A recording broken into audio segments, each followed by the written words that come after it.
สบายดีท่านผู้ชมที่เคารพนำท่านผู้ชมมาติดตามข่าวกีฬา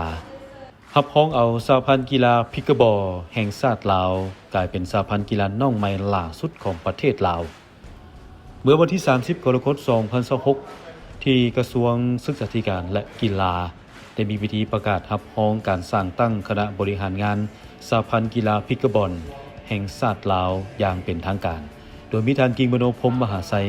รองรัฐมนตรีกระทรวงศึกษาธิการและกีฬารองประธานคณะกรรมการโอลิมปิกแห่งชาติลาวพร้อมด้วยคณะบริหารงานสหพันธ์พิกเกอร์บอลผู้ให้การสนับสนุนเจ้าของเดินพิกเกอร์บอลและนักกีฬาเข้าร่วมซึ่งคณะบริหารงานสหพันธ์สุนทรมิตรศกปี 2026-2030 มีทั้งหมด 10 ท่านแต่งตั้งท่านรองศาสตราจารย์ปริญญาเอกลาวันวงศ์คำสารหัวหน้าห้องการกระทรวงศึกษาธิการและกีฬาเป็นประธาน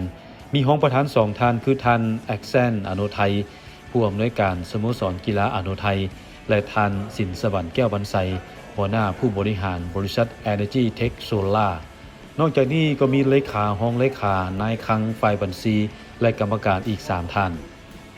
ในโอกาสนี้ท่านกิโมโนพรหมมหาไสยได้แสดงความยกย่องชมเชยทุกภาคส่วนที่สามารถจัดตั้งสหพันธ์กีฬาพิกเกอร์บอลขึ้นมาซึ่งกีฬาดังกล่าวพวกได้รับความนิยมและลิ้นกันอย่างแพร่หลายในทั่วโลก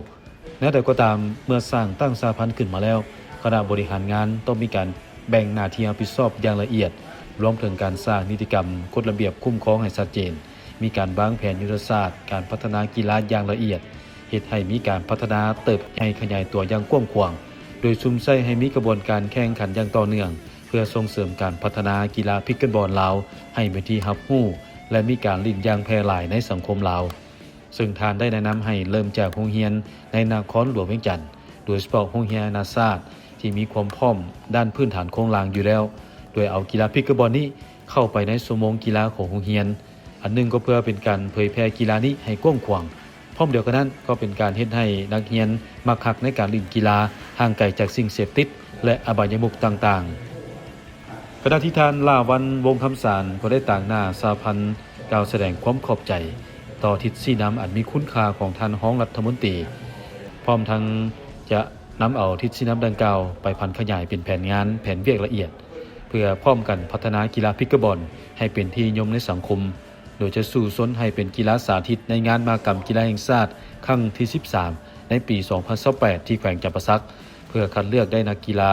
เตรียมส่งเข้าร่วมแข่งขันในระดับภาคพื้นและสากลในต่อหน้า